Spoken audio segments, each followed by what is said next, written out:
Для немецкой овчарки по имени Брэндон мир всегда был очерчен запахами, звуками и командами. В юности он был эталоном мощи и грации. Угольно-черная спина, рыжие подпалины и взгляд, в котором читалась абсолютная готовность отдать жизнь за своего вожака. Он помнил, как гордо вышагивал рядом с хозяином, как ловил на лету мячи и как охранял сон маленького ребенка, ставшего для него смыслом существования. Но у времени есть одно жестокое свойство. Оно течет для собак в 7 раз быстрее. Первые признаки надвигающейся зимы жизни появились незаметно. Сначала это была лишь пара белых волосков на кончике морды, едва различимых на фоне черной шерсти. Брэндон не обращал на них внимания. Он по-прежнему старался соответствовать ожиданиям, хотя прыжки через барьер стали даваться с трудом, а после долгой прогулки задние лапы предательски ныли. Переломный момент наступил в обычный вторник. Брэндон лежал на своем коврике в углу гостиной и дремал, когда услышал разговор хозяев. Его слух, когда-то идеальный, теперь немного притупился, но интонации он улавливал безошибочно. «Он стареет, Андрей», — тихо сказала хозяйка, глядя на то, как пес тяжело поднимается, чтобы попить воды. «Смотри на его морду, она совсем седая. Он стал медленным, от него пахнет старостью, и я боюсь, что скоро он начнет болеть. Ребенку нужен активный друг, а не этот живой памятник». Брэндон не понимал слов «эвтаназия» или «приют», но он почувствовал холод, исходящий от людей, которых считал своей стаей. В тот вечер его не погладили перед сном, а на следующее утро вместо привычного парка его посадили в багажник машины и повезли в незнакомое место. Приют встретил его оглушительным лаем сотен израненных душ и едким запахом хлорки, смешанным со страхом. Когда тяжелая железная дверь вольера захлопнулась, Брэндон долго стоял неподвижно, глядя на уезжающий автомобиль. Он не выл и не скреб стену. Благородство породы и глубокое выжигающее нутро обида не позволяли ему опуститься до истерики. Он просто лег на холодный бетон и закрыл глаза. Проходили недели, превращаясь в месяцы. Брэндон видел, как из соседних вольеров забирали молодых прыгучих щенков и энергичных подростков. Люди проходили мимо его клетки, иногда останавливались, читали табличку с указанием возраста и качали головами. Овчарка — это хорошо, но ему уже 10 лет. Слишком много проблем, доносилось до него. Пес привык к своей невидимости. Он стал частью интерьера приюта, тихой тенью, которая послушно выходила на короткие прогулки и также послушно возвращалась в свой бетонный квадрат. Его взгляд потускнел, а седина захватила уже почти всю голову, делая его похожим на мудрого старика, который знает о жизни все и уже ничего не ждет. Однажды утром ритм приюта изменился. К его вольеру подошел работник, которого Брэндон знал как доброго, но всегда очень грустного человека. Сегодня его лицо было особенно серьезным. Он открыл замок и негромко позвал. «Пойдем, старина, пора». Брэндон тяжело поднялся. Суставы отозвались привычной резкой болью, но он не подал виду. Он шел по длинному коридору мимо других клеток, и в его собачьем сознании билась только одна мысль. Он видел, как уводили других старичков, тех, кто был слишком болен или чье время в приюте истекло. Они никогда не возвращались. Брэндон решил, что сегодня его очередь уходить в тот мир, где нет боли в лапах и где снова пахнет весной. Он не сопротивлялся, когда его вывели на задний двор. Он был готов принять свою участь с достоинством воина. Однако вместо стерильной тишины медицинского кабинета его встретил свежий ветер, пахнущий сеном, навозом и простором. У старого синего пикапа стояли двое. Мужчина с обветренным лицом и женщина в простых джинсах. Они не смотрели на него, как на обузу. В их глазах не было жалости, которая так ранила Брэндона в приюте. Там было что-то другое — узнавание. «Посмотри на него, Ольга», — сказал мужчина. «У него взгляд настоящего полковника. Нам на ферме как раз не хватало такого серьезного парня». Женщина подошла к Брэндону и, не боясь, протянула руку. Пес замер.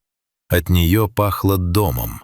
Не тем городским домом, где его предали, а чем-то настоящим, земным. Он осторожно коснулся мокрым носом ее ладони, и впервые за долгое время в его груди что-то дрогнуло. Путь до фермы занял несколько часов. Брэндон сидел на заднем сиденье, положив голову на край окна, и наблюдал, как городские пейзажи сменяются лесами и полями. Когда машина наконец остановилась, перед псом открылся мир, о котором он не смел и мечтать. Это была огромная территория, не стесненная заборами и асфальтом. Как только дверь открылась, Брэндон почувствовал, что его не собираются сажать на цепь. «Иди, осматривайся, это теперь твой дом», — сказал Антон, его новый хозяин. Брэндон осторожно спрыгнул на мягкую траву. Лапы коснулись земли, которая не была бетоном, и это ощущение было почти забытым. Но самое удивительное ждало его впереди. Из-за угла амбара показалась целая делегация. Сначала выбежали два золотистых ретривера, которые, вопреки ожиданиям Брэндона, не стали на него рычать, а лишь дружелюбно обнюхали и приглашающе вильнули хвостами. Следом важно прошествовала крупная рыжая кошка, которая запрыгнула на забор и внимательно осмотрела новичка. А вдали, за оградой левады, Брэндон увидел лошадей. Их спокойствие и величие передались и ему. Он понял, что здесь его возраст не является недостатком. На этой ферме старость уважали. Здесь жили животные, которые отдали свои лучшие годы службе человеку, и теперь они имели право просто быть счастливыми. Прошла неделя. Брэндон преобразился. Его шерсть, некогда тусклая и свалявшаяся, теперь блестела на солнце, а седина на морде стала казаться благородным серебром, а не признаком увядания. Он нашел себе важное дело.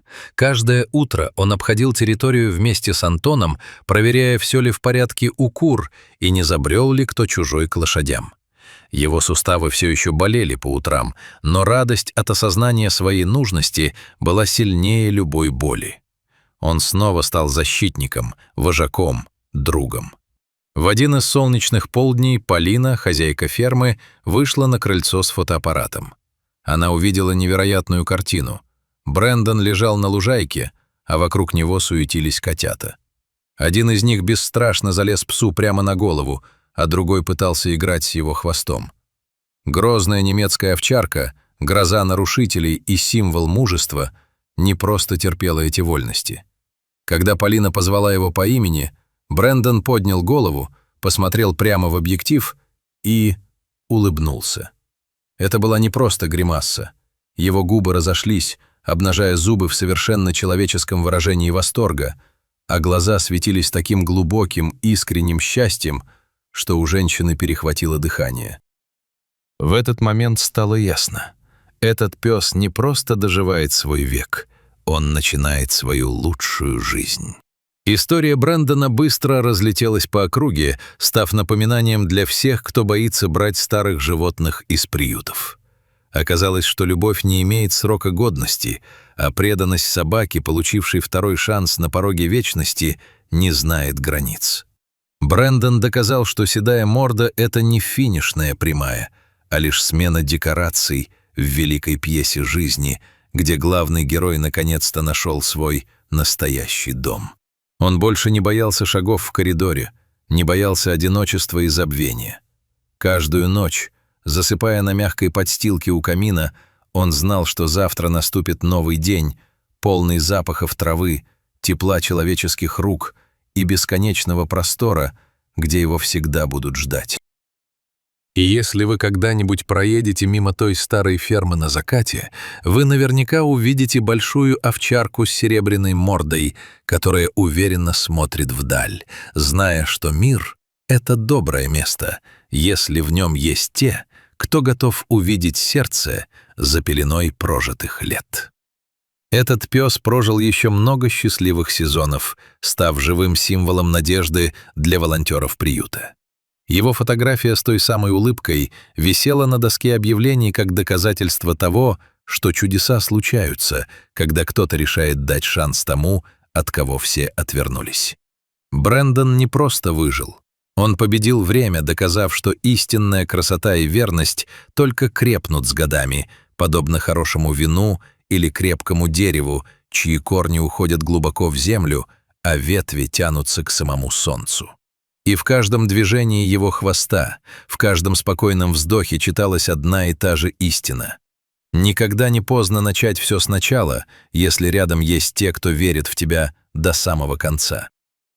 Так Брэндон, старый пес, которого когда-то выбросили за ненадобностью, стал хранителем фермы и душой этого места.